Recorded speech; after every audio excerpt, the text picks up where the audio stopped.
Disyuntiva presenta.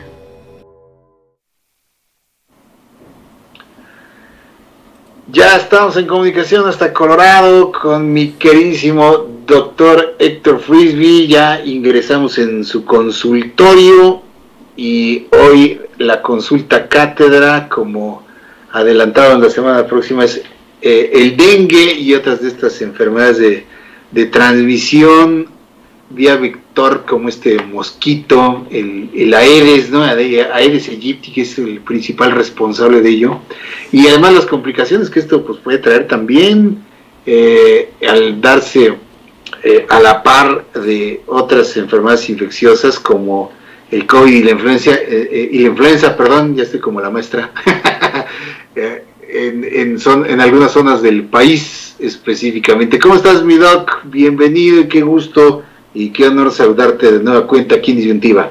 Muy bien, Jorge, aquí un saludo a todos. Y sí, hoy nos toca platicar de dengue, que habíamos platicado, que es otra enfermedad. Y pues fíjense, incluso nos va a ayudar un poco a hablar de dengue, porque vamos a dimensionar realmente el tamaño de esto del COVID, ¿no? Porque pues ahora vemos estas cifras que día a día van incrementando los casos, y como ya se los he dicho aquí y en otros foros, pues va a seguir incrementando, o sea, hasta que registremos, y tenemos calculado que solamente 1 de cada 3 casos está identificado en el mundo, ¿no? Entonces, si aquí en Estados Unidos dicen que hay 10 millones de personas infectadas, en realidad son 30, ¿no? Pero porque así es en la parte dinámica de una pandemia, ¿no? No es que sea un error, pero es que así sucede en la parte dinámica de una pandemia. Entonces, ahorita vamos a platicar de qué cantidad de personas al año se infectan de dengue, que es una enfermedad viral, o sea, es una enfermedad viral transmitida por un mosquito. O sea, el mosquito que es de la familia del Aedes, que puede ser el Aedes aegypti o el Aedes alopticus, es el otro tipo de Aedes que existe. Son los dos que hay. Y la manera en la que se transmite es que este mosquito pica a una persona infectada de dengue. El mosquito no se enferma, pero ese mosquito pica a otra persona y entonces le pasa el dengue que tenía otra persona, porque mucha gente piensa que el que tiene el dengue es el mosquito. No, el mosquito simplemente es como si tuviera una jeringa, saca el dengue de una persona y se le inyecta a otra.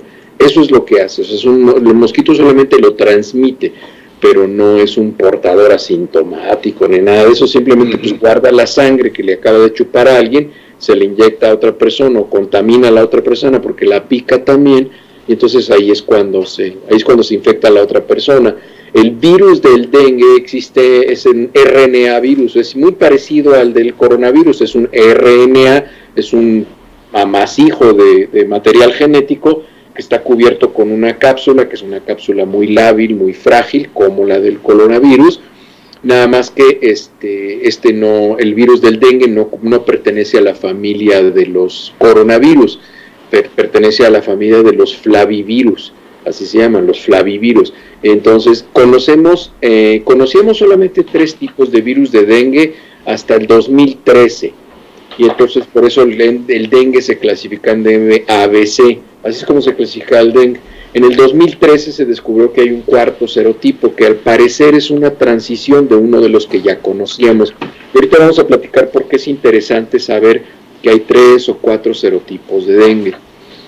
La transmisión, como les decía, puede ser a través del mosquito que pica a una persona y se traga el virus y luego se lo inyecta a otra persona. Y la otra manera de transferir el dengue es la transmisión vertical. La transmisión vertical no es otra cosa más que la mujer embarazada se la pasa a su bebé. Y hay un caso reportado en la historia de la humanidad desde que se registra el dengue, un caso reportado de transmisión a través de la leche materna. Entonces, obviamente, como es un solo caso en toda la historia, pues no se recomienda que no se lleve a cabo la lactancia materna porque la mamá tenga dengue, ¿no? O sea, se puede seguir lactando al bebé, porque obviamente pues no se transmite a través de la saliva ni nada de esto, es a través de un piquete, ¿no? Entonces no es como se transmite. Esta es una enfermedad que es endémica, es decir, ocurre en zonas tropicales y subtropicales, es decir, en zonas cálidas, húmedas, es en la zona en la que ocurre con mayor frecuencia. En Latinoamérica sucede, en el Caribe sucede, pero la zona más importante para esto es en el sureste de Asia, ahí por Tailandia, por Indonesia. Esa es la zona en la que hay mayor número de casos. En el dengue se presentan fiebres altas, puede haber una erupción, puede haber un rash, como le dicen, una urticaria puede aparecer, unas ronchitas chiquitas. También hay dolores musculares, hay escalofríos, náuseas, vómitos, hay dolores articulares también, duelen mucho las coyunturas, como dicen ahí en el pueblo. La forma más grave del dengue, que es la que llama a veces más la atención, porque muchos de los casos de dengue, pues bueno, los pacientes se enferman y la mayoría de los pacientes se autorresuelven, porque solamente se tratan los síntomas, no hay tratamiento para el dengue. La forma más grave es el dengue hemorrágico. El dengue hemorrágico, sucede cuando una persona ya fue infectada por dengue, de alguno de estos 4 tipos que les platicaba, y le vuelve a picar otro mosquito con dengue, pero no es del tipo que tuvo antes, es decir, vamos a ponerle A, B, C, D. Se infectó la primera vez con el C y la segunda vez con el A, y entonces su sistema inmunológico ya está muy sensibilizado, y entonces lo que sucede es que se disminuye de manera muy importante la producción de plaquetas en los pacientes, y es por eso que empiezan a sangrar. Entonces el dengue más grave, que se conoce como dengue grave o dengue mortal, el nombre médico es dengue hemorrágico. El dengue hemorrágico es el que se presenta cuando una persona se infecta por dengue por segunda o tercera ocasión, o ahora sabemos que se puede infectar hasta por una cuarta ocasión de un diferente virus, porque hay personas que les da dengue tipo C y luego les vuelve a dar dengue tipo C y les vuelve a dar tipo C, entonces no es en realidad tan grave porque es el mismo serotipo. El problema es cuando es diferente, y ahí es cuando les da el dengue hemorrágico y les puede dar este choque hipovolémico. Al año, fíjense nada más, al año se registran en todo el mundo entre 380 y 400 millones de personas infectadas por dengue. Entonces, ese es el número de personas que se infectan por año. Entonces, es un número pues bastante importante a nivel mundial, ¿no? Claro que lo va a sobrepasar el coronavirus, sí lo va a sobrepasar, porque el coronavirus no es de una zona geográfica o de un clima en particular, sino ya vimos que el coronavirus pues puede sobrevivir al calor, al frío, a la humedad, a la lluvia, y eso es muy importante. La mortalidad del dengue es de alrededor del 1%, incluso menos del 1% de los pacientes que tienen dengue mueren. Los pacientes que tienen la mortalidad más alta son los que tienen el dengue hemorrágico. Si el paciente que tiene dengue hemorrágico tiene la oportunidad de acceder a servicios médicos para que le atiendan las complicaciones o las necesidades médicas que vaya teniendo como consecuencia de estar infectado por dengue, porque recuerden que el dengue no tiene tratamiento, tienen una mortalidad del 2.5 al 4%. Sin embargo, si los pacientes no tienen acceso a servicios médicos, si los pacientes viven muy lejos o no se diagnostican, o viven en un pueblito y les hacen remedios caseros, hierbitas y tal, y no reciben tratamiento médico, la mortalidad del dengue hemorrágico es hasta del 40%, es decir, 4 de cada 10 personas con dengue hemorrágico que no reciben atención, que es lo que nosotros conocemos como la historia natural de la enfermedad, se mueren.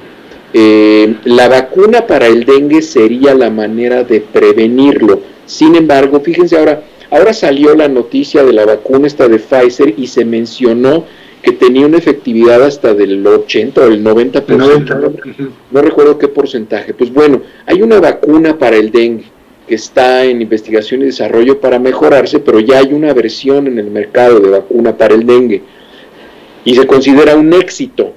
Y la protección que confiere la vacuna del dengue actual en el mercado es del 40%. Entonces, y es un éxito, para que vean el tamaño del alcance que tiene la vacuna de Pfizer, proporcionando un 90% y esta proporciona un 40%. Entonces es 2 veces más efectiva, más eficaz la vacuna para el coronavirus de esta que acaba de salir de Pfizer que la vacuna para el dengue.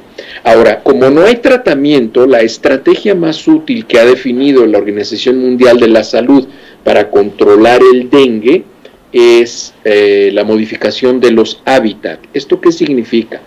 Como no pueden atacar al virus directamente, lo que se ataca es el vector. Acuérdense aquí, todos aquí en Disyuntiva ya habíamos platicado, incluso por ahí una plática, no sé si la quieran buscar, cuándo fue, que hablamos que el animal más mortal para el hombre es el mosquito, ¿se acuerdan? Tuvimos aquí una sesión de eso.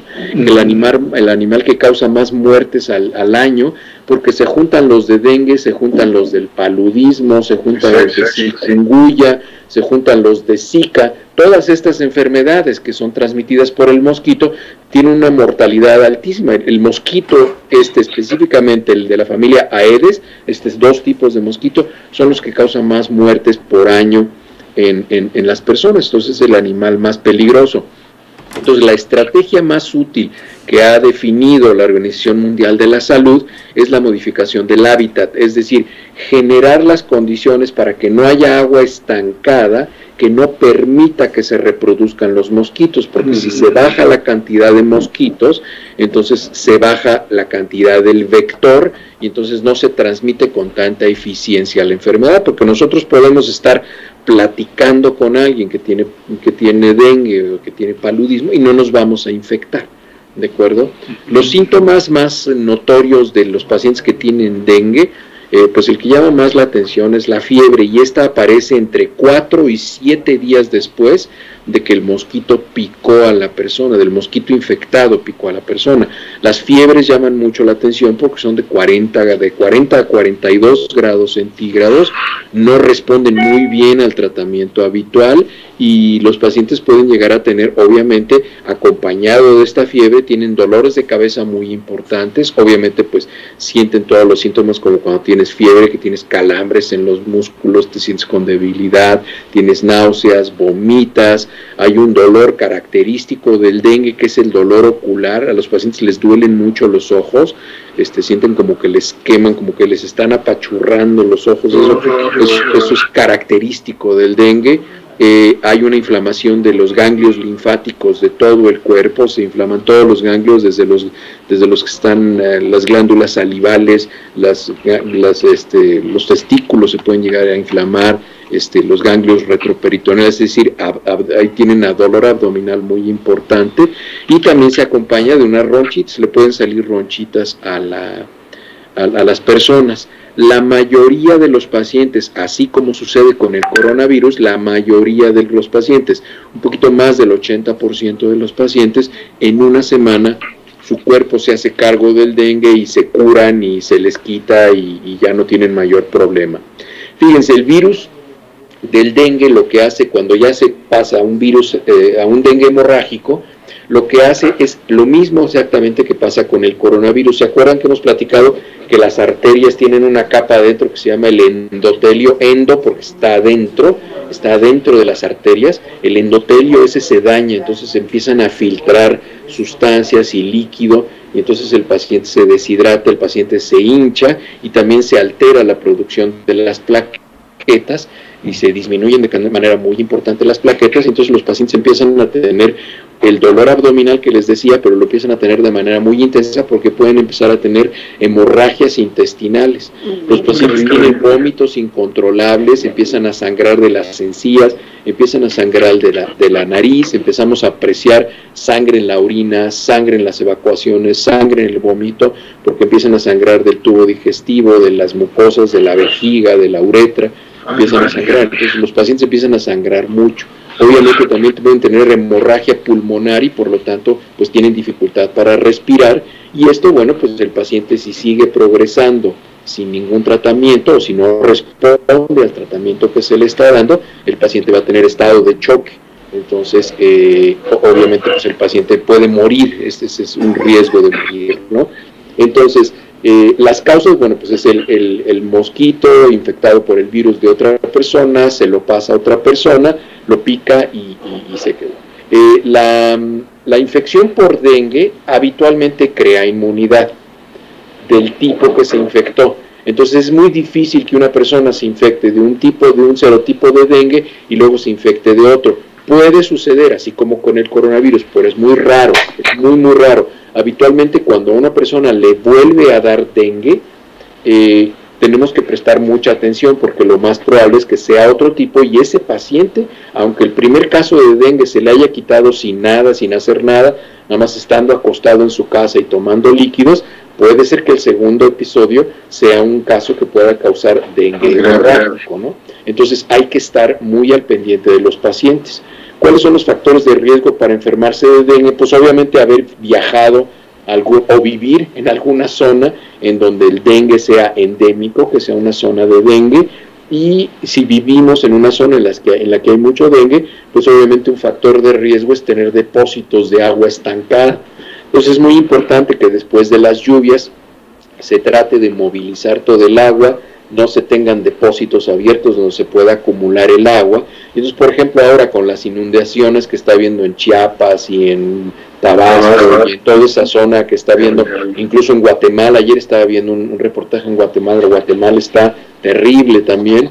Entonces toda esa zona es una zona endémica de dengue y ahora con esto que está sucediendo con las lluvias y que se está perdiendo muchas casas y en fin, pues puede haber un brote de dengue porque obviamente el mosquito se va a reproducir porque va a haber muchos depósitos de agua en donde se puede reproducir y entonces obviamente pues se incrementa mucho el riesgo o la posibilidad de que haya muchos más casos de dengue y entonces si hay un brote de dengue y eso se junta con lo que hay de COVID y si a eso le suman que también va a haber influenza, entonces ahora sí, pues bueno, está lloviendo sobre mojado literalmente, ¿no?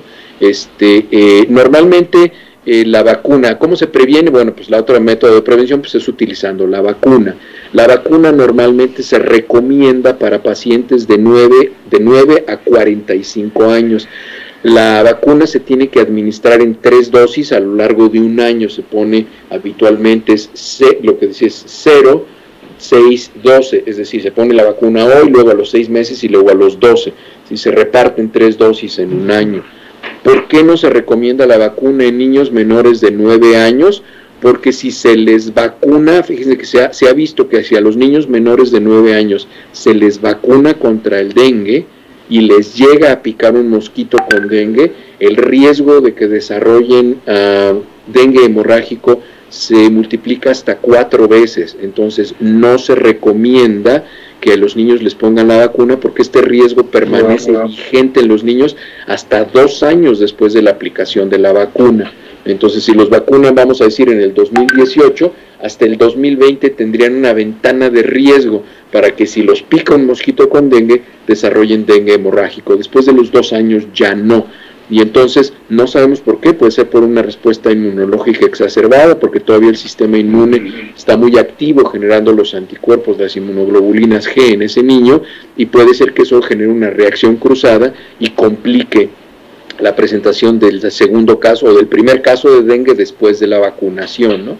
Y entonces las recomendaciones pues son nada más esas, las recomendaciones de la Organización Mundial de la Salud, las estrategias realmente de la Organización Mundial de la Salud, más que un esquema de vacunación extenso, porque si produce una protección del 40%, la verdad es que no vale la pena hacer una inversión tan alta, y entonces todas las estrategias de la Organización Mundial de la Salud están enfocadas hacia la prevención, disminuyendo la cantidad de mosquitos en un hábitat, ¿no? Y esa es la estrategia que se está llevando a cabo.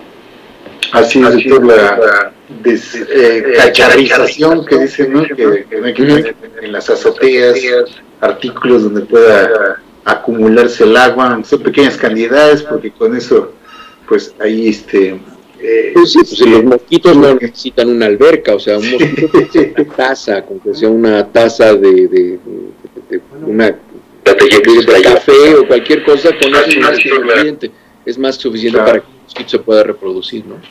O las nebulizaciones que se llegan a aplicar en algunas zonas donde se presenta el mosquito, que pues desafortunadamente se empezaron a ser pues combatidas, ¿no? En algunas poblaciones debido a la ignorancia, diciendo que estaban ahí expandiendo el virus en lugar de combatir justamente con estos insecticidas al mosquito justamente en esta temporada. Es justamente la infodemia, ¿no? Que la gente transmite información que es completamente falsa y es muy peligroso porque eso pone en riesgo la vida de las personas, ¿no? Eso pone en riesgo la vida de las personas. Ya me quité el mosquito porque ya decían ahí que parecía que me se estaba dando un festín conmigo. Parecía que lo tenías como al hombro, como capitán de barco pirata. Sí.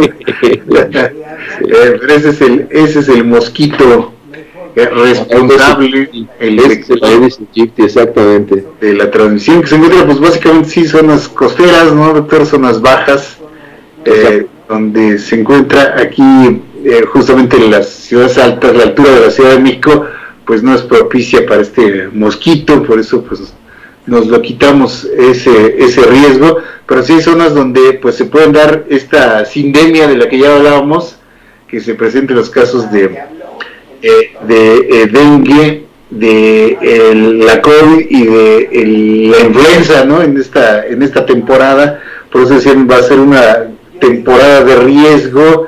Ya la estábamos escuchando en la nota de Europa, por la temporada de influenza, los fríos, además la contaminación que se está presentando en algunos lugares, como aquí sí no tenemos el mosquito, pero tenemos la contaminación, los partículas de contaminantes que se estancan en esta temporada y que producen también pues males respiratorios, doctor, en esta temporada. El hecho de estar expuesto a la contaminación ambiental todo el tiempo, eso deteriora el sistema inmunológico. Acuérdense, ya también tuvimos aquí una plática de la contaminación ambiental, cómo impacta no solo pulmonarmente, ¿no?, sino causa un estado de inflamación de baja intensidad, que es uno de los factores de riesgo más altos para una persona que se infecta de COVID. El tener un estado de inflamación crónica de baja intensidad, eso hace que el paciente esté muy dispuesto a producir la cascada de citoquinas,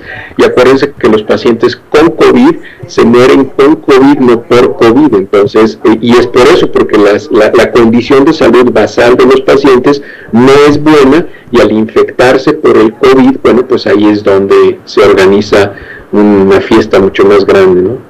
Sí, imagínense, la tormenta perfecta, ¿no? Dirían algunos, o añadido a personas que eventualmente tengan el mal hábito de fumar, ¿no?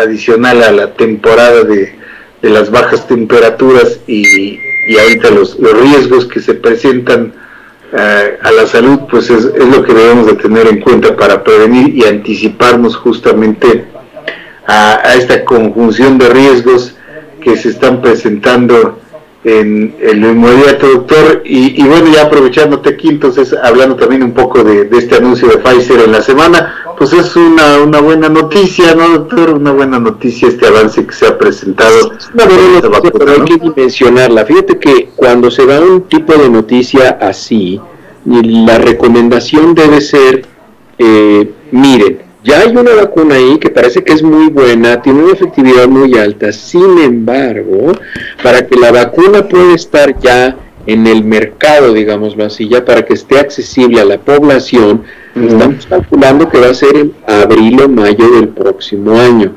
Ahorita la vacuna está mostrando una efectividad del 90% en la población en la que se probó. Se tiene que probar en otras poblaciones de manera más extensa, entonces las conclusiones van a llegar a mediados de diciembre, finales de diciembre. De ahí se junta toda la información estadística, se usa un análisis final, y ese análisis va a estar en enero, a finales de enero, mediados de enero. Después de ahí se aprueba, y ya que está aprobado eso, se manda a las autoridades sanitarias del país. Entonces se manda a la FDA, se manda a la COFEPRIS, se manda a todas las autoridades de cada país, y eso pues tiene un tiempo de espera, y digo, por mucho que lo aceleren, pues tienen que regar información, porque puede ser que los laboratorios estén sesgando la información para ganar el negocio de la vacuna. Entonces eso lo tienen que revisar las autoridades. Finalmente, si el laboratorio está diciendo mentiras y un país, la autoridad sanitaria de un país aprueba una vacuna, pues sí, el laboratorio va a ser perseguido penalmente, lo que ustedes quieran, pero el responsable de la salud de la gente no es el laboratorio, son las autoridades de salud de ese país. Entonces, después de que ya fue aprobado por el laboratorio y que presenta la información, se presenta a las autoridades sanitarias. Entonces, eso se va a llevar unos 2 meses para revisarlo. Ya que se aprobó, entonces el laboratorio ya empieza a producirlo en cantidades muy importantes y después de ahí ya empieza su distribución. Y entonces estamos calculando que pues las autoridades sanitarias, por muy pronto que lo aprueben, va a ser en febrero o marzo. Y entonces pues ahí va a estar aprobado y que los laboratorios lo produzcan. Probablemente haya laboratorios que se arriesguen a empezar a producir cantidades importantes de vacuna antes de ser aprobados por las autoridades sanitarias de los países, y entonces cuando ya les den luz verde, pues ya lo sacan inmediatamente del mercado en 10, 15 días, pero es bastante poco probable. Entonces les digo, la vacuna va a estar disponible en abril, cuando mucho, siendo muy optimista, en abril del próximo año. Así es, doctor, se hace que le cuelga, por lo tanto hay que seguirnos cuidando. Hay que seguirnos cuidando. Porque se calcula que para abril del próximo año, si ahorita calculamos que ya el 10% de la población ha sido infectada por COVID, es decir, el 10% de la población ya tiene inmunidad natural relacionada con COVID-19, para abril del próximo año, más o menos como el 22-25% de la población va a tener inmunidad. Entonces esa gente no tiene sentido que se vacune. Si nosotros vacunamos a un 45% de la población de COVID-19, el 45% de la población que se vacune y el 25% de la población que ya se enfermó, que ya tiene inmunidad natural, esto ya combinado nos hace el 70%. Eso ya es una inmunidad de rebaño, combinada, porque es inmunidad artificial e inmunidad natural. Y entonces así vamos a ver cómo se cae completamente la velocidad de transmisión del COVID-19, y entonces ahí vamos a empezar a ver que ya, bueno, pues vamos a empezar a ver la luz al final del túnel, pero estamos hablando de junio o julio del próximo año. Así es, doctor, hay que estar muy pendientes de ello y desde luego pues estar al pendiente siempre de la información pura y dura, verídica sobre estos avances, también para estar al pendiente de ellos y saber. En cuanto a la vacuna de la influenza, doctor, tengo entendido que ya, por ejemplo, en el mercado ahora sí ya está disponible aquí en México la vacuna de la influenza. Ya el laboratorio encargado, ¿no? Septiembre debe estar en el mercado la vacuna de influenza, porque acuérdense, esto es otro detalle que tienen que recordar.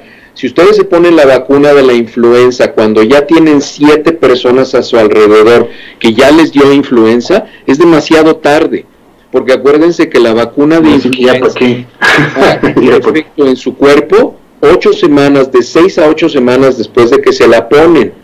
Entonces, si se pone la vacuna de influenza ahorita, les va a hacer efecto más o menos como a principios de enero. Órale. Pues van a estar todavía vulnerables a infectarse de influenza desde que se pone la vacuna hasta principios del próximo año. Entonces debieron haberse puesto la vacuna en septiembre, porque si no, pues bueno, van a seguir vulnerables, ¿no? Así es, sí, sin embargo aquí en México el laboratorio encargado empezó la distribución ya a nivel privado, porque primero fue para el sector público exclusivamente, y ya el sector privado a partir de este mes de noviembre, disponible, digamos, a nivel farmacia, pues sí, y la verdad, honestamente, la influenza, para quienes buscaban, es una enfermedad que tiene una mortalidad mucho más alta en poblaciones de riesgo, en poblaciones pobres, en trabajadores de la salud.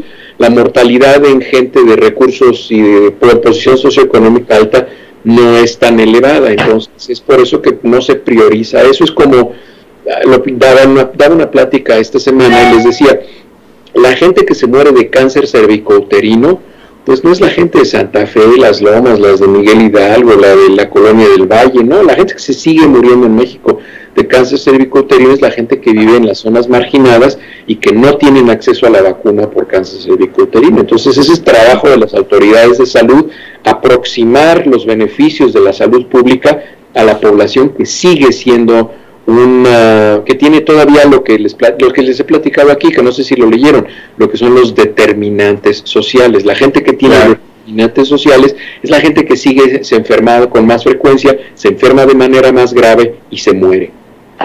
Así es, doctor. La vacuna, te pregunta Narar, del neumococo, también que aplica desde el sector salud. ¿En qué protege?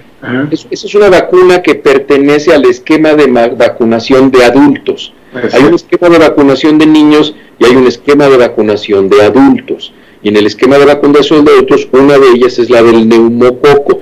¿Y por qué se vacuna contra el neumococo a los adultos? Porque ya sabemos que a un adulto que muchas veces tiene comorbilidades, si le da neumonía por Streptococcus pneumoniae, que es el más frecuente, que es lo que se le conoce como el neumococo. Neumo es pulmones, el coco es la forma de la bacteria, entonces es una bacteria que ataca los pulmones, que es Streptococcus pneumoniae, ese es el nombre formal.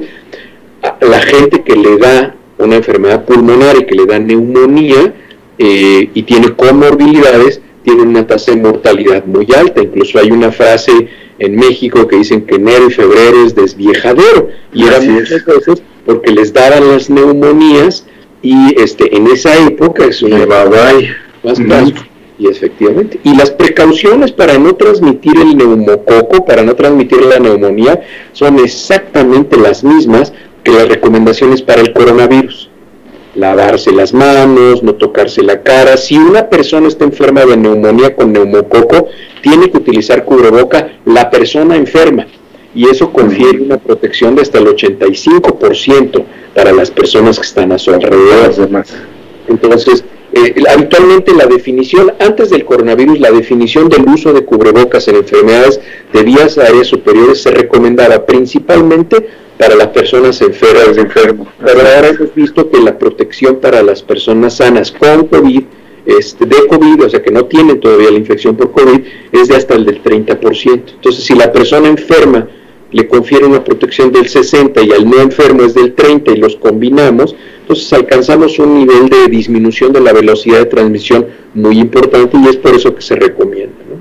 Así es, Doc. Y con respecto aquí te pregunta Paco Hurtado de la inmunidad por el COVID, pues todavía está ahí por determinarse, ¿verdad, doctor? Es muy probable que sea como ya la conocemos. Lo que pasa es que si de repente sale lo que nosotros conocemos en estadística como un valor extraordinario, que en inglés se dice un outlier, si sale un dato así, pues llama mucho la atención.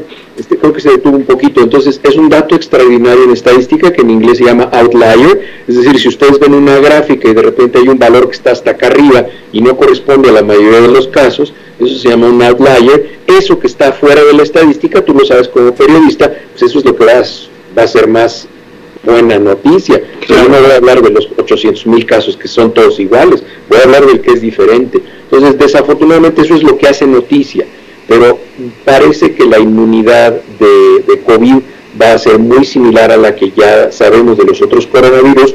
Lo único que tiene diferente COVID, y hay que considerarlo, y eso yo creo que va a ser a largo plazo lo de mayor riesgo, es que COVID genera cicatrices pulmonares y genera daño de nervios, neuropatía distal de nervios pequeños, como el que causa la diabetes o algunas otras enfermedades crónicas.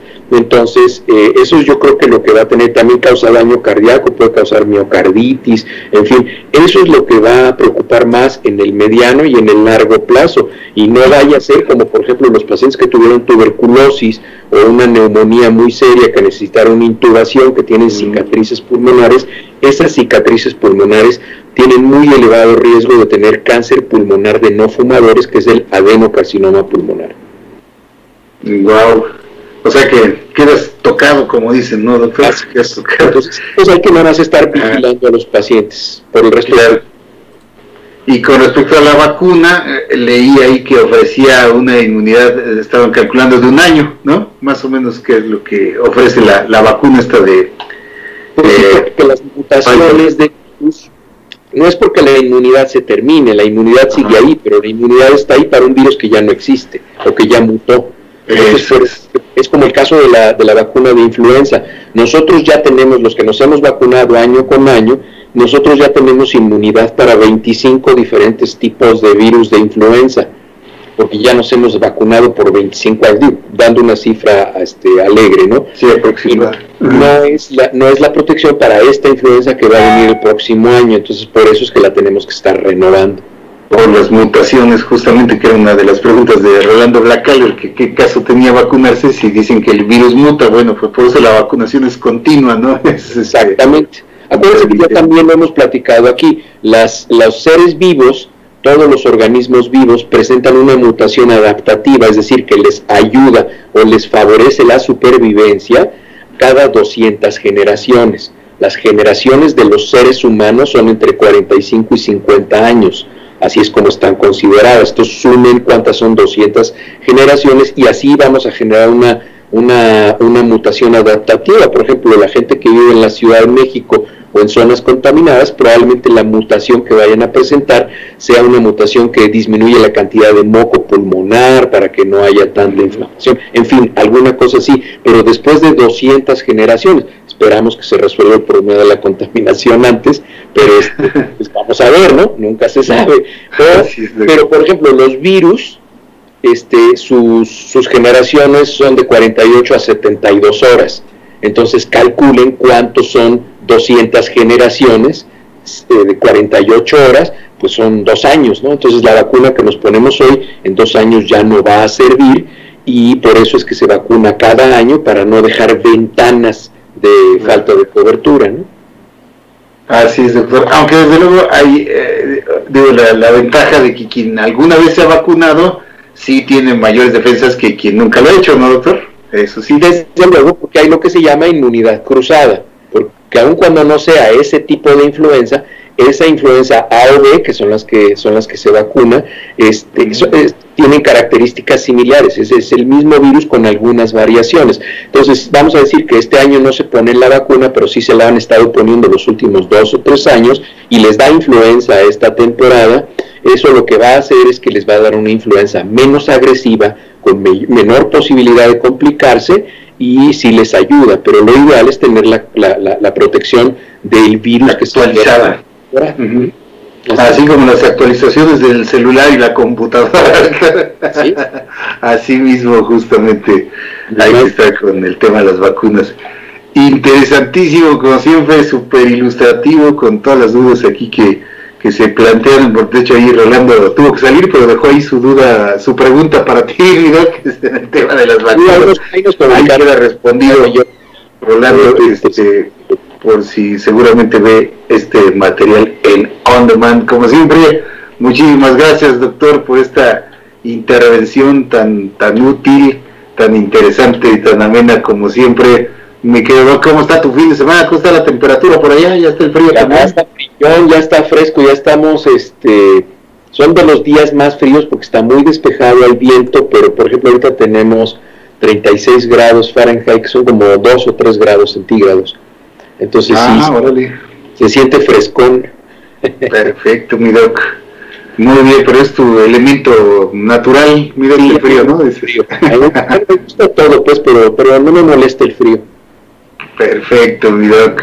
Pues muchísimas gracias, reiterándote también las felicidades aquí, Leto Bar, y mi querido Felipe, Paco Gutiérrez y Hurtado, tus felicitaciones por tu reciente cumpleaños, mi doc. Sí, claro, mi cumpleaños es el 8 de noviembre, fue el domingo justamente. Perfecto, mi doc, pues muchísimas felicidades, todos nuestros parabienes y buenos deseos, como siempre, doc, nuestro agradecimiento, cariño y admiración, ya lo sabes, por estas participaciones. Gracias a ustedes por escucharme, gracias. Sin ustedes yo no estaría predicando en el desierto. Son los alumnos ejemplares. Estamos, mi doc. Número 1. De verdad. Ahí estamos, mi doc. Te mandamos un abrazo y nos esperamos la próxima consulta, desde luego, aquí en Disyuntiva TV. Un abrazo, mi doc. Gracias, que estén bien. Todos. Vamos a hacer una pausa. Continuamos, queridos amigos. Disyuntiva presentó